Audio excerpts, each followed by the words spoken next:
But for me, I think that there's a problem that we are staring down the barrel of a gun at. And I think that we face it right now, and we're seeing the problems of it right now. And I think Chelsea are probably going to see it in a far more amplified mechanism in a year or two's time.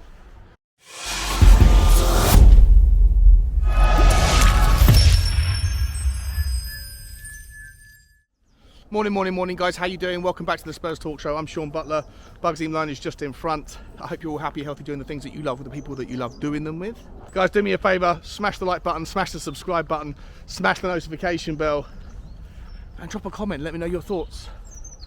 So we're supposed to be talking about Tottenham Chelsea, because it's Friday, and Sunday is just a couple of days away. But I might do a short video on that a little bit later on. Today I want to talk about the football regulator that has been announced yesterday from the UK government. It's an independent panel, and you know, it's been talked about for the last year in the background. It was part of the 2019 government manifesto, the Conservative government manifesto, that they were going to, you know, come back in and give football fans more voice, protect clubs from going out of business and protect them from bad owners. You know, all the trigger words that you would expect the government to utilise in order to, you know, push easy manifesto promises. Let's talk about what the regulator claims to be able to do. So the plan for a regulator, recommended by a fan-led review last year, has been confirmed by the UK government. Preventing historic clubs going out of business is one of the aims, as well as giving fans greater input and a new owners and directors suitability test. The significant move aims to protect English football's cultural heritage. The main purposes of the proposed new regulator will be stopping English clubs from joining closed shop competitions, which are judged to harm the domestic game, preventing a repeat of financial failings seen at numerous clubs, notably the collapses of Bury and Macclesfield. Don't forget Derby, they just about survived or are just about surviving, but they were close to going out of business as well. Introducing a more stringent owners and directors test to protect clubs and fans, giving fans power to stop owners changing a club's name, badge and traditional kit colour, ensuring a fair distribution of money filters down the English football pyramid from the Premier League. And there's a quote here from the government saying the English game remains one of the UK's greatest cultural exports, with clubs and leagues around the world modelling themselves on its success. That is why the government is today taking the necessary and targeted steps to ensure that that continues for generations. I worry whether or not, and I think someone else, I might have coined the phrase here from somebody else, but you're taking a £10 mallet to crush an acorn. I worry a little bit about how necessary this amount of oversight and regulation is to solve things that could be solved with minor tweaks to the rules. So let me start off by saying, look, the idea of getting more money from the top to the bottom is super important. Okay, football is not just for the super wealthy, or it shouldn't be in terms of ownership. Everyone should pay their fair share and help everybody else who can't afford it. I saw a statistic yesterday that said the average wage to turnover ratio of the Championship is 125%. So they spend 25% more on the salaries alone than they generate through their entire club every year on average. Some of the teams are going to be more than that, a few of them will be less. It's madness, right? It's absolutely insane. And the new financial sustainability rules are trying to curtail that. The new rules that are coming in this year and that will be drip fed in over the next 3 years to be fully implemented, I think, by 2026.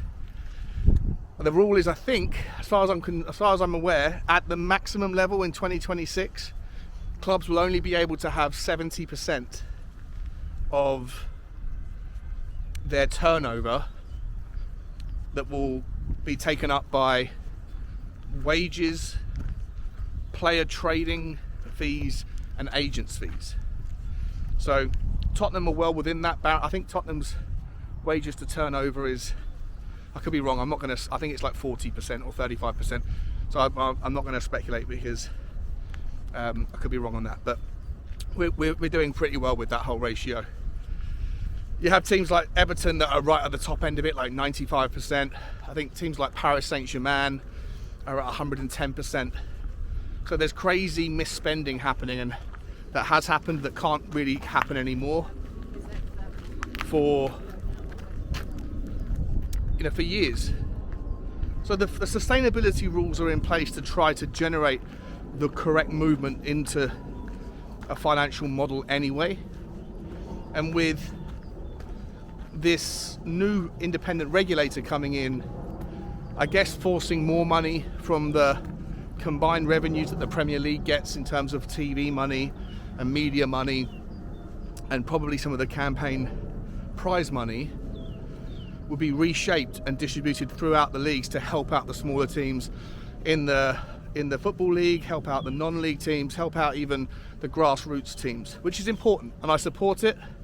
But to what extent, I haven't seen the details, so I don't know how much of a disruption that will be.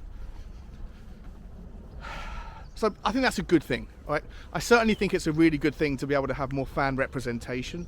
We've spoken about this before on this channel, and it comes to different ownership models. You have, fan-owned to a degree models that are popular in Central Europe, in Holland and Germany and Belgium.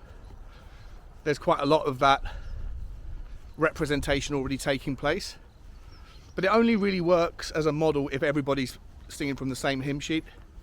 If one club in the Premier League was to move into a new direction where the fans would be the owners of the football club, you're going to get left behind unless everyone's kind of doing it. But to have a forced fan representation of some sort within the direction of the club, I think again is a really good thing. Again, no detail on what that looks like, and it won't be brought in for another 2 or 3 years. So we'll see how that shakes out. The next tenet being the idea of like a fit and proper test for ownership. To be honest, it depends what they mean by that. Obviously, they're going to be looking at the lower leagues. I think there was an example, and I forget which team it was. Maybe one of you guys can help me out. But there was an example of a guy who suggested he was going to buy a lower league team. And he got all the way through to the paperwork essentially being signed over before an audit figured out that the guy had no money. He was as, short of funds as you or I or anybody else, but he had masqueraded through fake paperwork that he had all the money necessary to take over one of the football clubs. And I can't remember for the life of me which team it is, so if you know, let me know. But if they're talking about that kind of fit and proper test for those kind of levels, then fair enough. Again, I'm not sure what the detail are. It's important to keep ownership accountable, to make sure that they can't write checks that they haven't got the ability to cash. Because to a lot of people, to most people, football is a release. I always talk about my personal preference of playing good football, watching good football is more of a priority for me than lifting a trophy. I know that's not the same for everybody, but for me, you get to lift a trophy once every few years, once for a few minutes, whereas you get to watch your team play once or twice a week. And I would not want to go to a system where you play horrific football all the time, where you park the bus for 85 minutes and then go and do one counter attack and win every game 1-0. If it meant you lift the trophy, for me, that's not worth, the juice isn't worth that squeeze. For me, you build around a good football foundation, and then you hope that success can come from there. And I would imagine that the same would be said for the 98 or 95 of the other 100 clubs supporters in the league, and all the non-league teams, people that support them as well. They're not supporting those clubs for the chance of success. They're supporting it because of loyalty and passion and a release from their day-to-day lives. And so making sure that the owners are fit and proper is obviously a necessary tenet. And the last tenet, guys, that I can see in there is the European Super League, the ability for this forum or this governing body to restrict the ability for the Premier League clubs to to be able to join and break away and join other clubs or join other competitions. And that's where I think, you know, most of the focus until now for this independent regulator, most of it is looking at ways to take resources from the top and distribute it more fairly and with equity, or a bit more equity than it currently does, throughout the footballing pyramid, and to give fans more of a voice. And all of those things I'm very much for. I think it's all a very good thing. When it comes to the European Super League and the inability for these clubs to be able to join, I'm not entirely convinced that that is necessarily the right way to go. I'm not saying it isn't, but for me, I think that there's a problem that we are staring down the barrel of a gun at. And I think that we face it right now, and we're seeing the problems of it right now. And I think Chelsea are probably going to see it in a far more amplified mechanism in a year or two's time. And it comes down to the fact that the other 5 European clubs, or the top 4 leagues around Europe, most of those clubs are broke. Most of them have mismanaged themselves financially for a long time.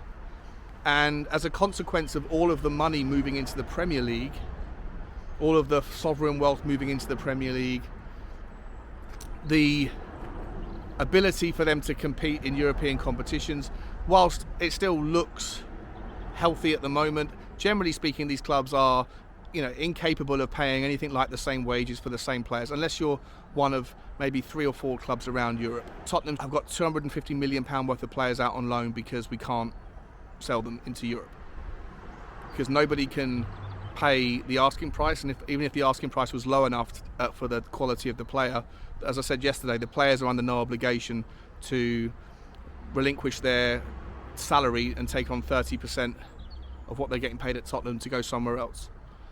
I think Chelsea are going to face the same issue. Chelsea have gone out and spent very smart in terms of how they've structured the contract lengths, and they paid a lot of money for a lot of young talent. And if it all works out, then perfect. But if it doesn't, if 30-40% of those players don't work out in a year or two's time, and they try to go and sell those players, they won't be able to, absent some magnificent change in European football. Because who is going to be able to pay anything like the asking price for those players? Who is going to be able to pay anything like the going salaries for those players? Nowhere in France apart from PSG, nowhere in Spain apart from Real Madrid and Barcelona, but Barcelona are already struggling massively, so are Real Madrid. In Italy, Juventus are being fined for their financial mismanagement. Inter Milan have got zero transfer budget. AC Milan are not doing much better. I think there's only 2 clubs that break even in the Italian Serie A, and that's Fiorentina and Atalanta. So you can see a system where the only places where these players will likely want to leave and go to will be within the Premier League, but that doesn't necessarily mean that that's always easier as well. Tottenham are facing the problem now. Chelsea will be facing it in a couple of years' time. And so the European Super League is the last opportunity, really, for those teams to be able to grab some extra additional wealth to come back into the competition from a theoretical perspective. Absent this new injection of capital into European football, it does have its lingering after effects. And you can sit there and blame their own clubs, their own leagues for pushing all the money in one direction, not distributing it throughout the league, etc., and having these systems where, you know, there's only like a duopoly of competition in places like Spain, or a monopoly of competition in France. But ultimately, the hangovers from those mismanagements are going to affect the Premier League as well. And so a regulator coming in saying that can't happen, you can't join those European Super Leagues. And let's be honest, without Premier League teams in a European Super League, there's nothing super about it. If you want it to work, you need to have the best teams in it. And a lot of the best teams are going to be in the UK. And so if this regulator says that you can't join, the European Super League falls on its head. Those teams are unable to compete. And then therefore, ergo, Premier League teams who have an oversaturation of talent on high wages and high costs have nowhere to go to offload those assets. And so consequently, they could then find financial distress as a consequence of not being able to engage with the rest of the market. It's a problem that the Premier League don't face now, but can face in a couple of years' time. And I worry about whether the financial regulator just having the ability to say no to certain new emerging regimes, emerging competitions, because they're in cahoots with the Premier League and UEFA and FIFA, whether or not the end justifies the means. I understand the process and the logic behind blocking it, but I also think that down the track, as I've said now 2 or 3 times, you might have consequences, unintended consequences, that affect British teams just as much. And if those teams in the Premier League get into financial distress as a consequence of not being able to offload assets because the other teams in Europe can't afford them, what does that mean for those teams, and what does that mean for their ability to stay sustainable and to distribute future revenues throughout the Premier League pyramid? You know, we're all in it together to some extent. The market needs to be bigger than it currently is. And I don't know how else the European football can find an injection of capital without something like a European Super League. I could be wrong about this. It's all speculation. There's no detail. But that's my initial thoughts on it, guys. I think that the government generally has good intentions here. They're looking for an easy win. They need some brownie points, and fan-led reviews and audits of what teams are doing is important. You know, making sure that new owners that are coming in do not have bad intentions is important. Making sure that there's better distribution of money throughout the system is important. Stopping the ability for more money to come in to the system that can then have eventual benefits to everybody, as long as it's handled correctly. But if it's mishandled or mismanaged, then it could be a ticking time bomb that could affect everybody, not just European football clubs, but the Premier League clubs as well. Let me know your thoughts, guys. I will leave it there. Like, share and subscribe, and as always, I'll see you next time. Bye bye.